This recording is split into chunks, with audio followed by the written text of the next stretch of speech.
asiqhathwanga nje abasilapha. There's a lot it needs ethethekayo. Sinaxesha lo addressa means into ethethekayo ininzi. Abaye bayithetha ngongathi bayayazi kanti abayazi.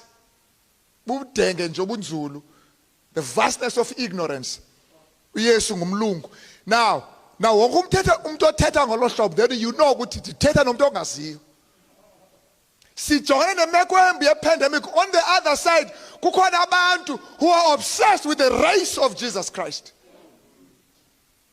Abantu, for some reason, they've woken up, bavukile bathi African spirituality. Sayiyeka ngamabomu siyazi, hayi ngoba siqhathiwe.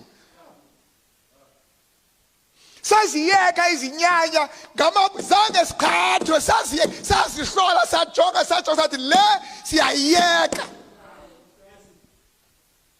We did not follow cunningly devised fables. The Bible and yabelungu.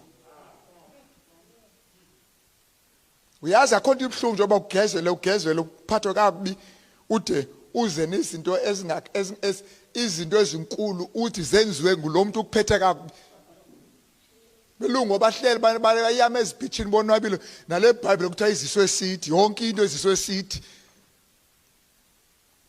I mean sidlule over 2000 years sithetha ngalo Yesu. Ayonto yangoku ayonto ayizolo. Ayonto yango 1800, ayonto ka 1652. Kayani fanele bikuto ka Yesu.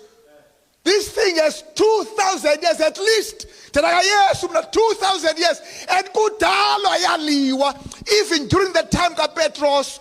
Esithi Petros nje asilandela ngazintombi nje babe khona abantu ngexesha lakhe. Abathi intsomile 2000 years later uphaphumile uthi ayontsombi.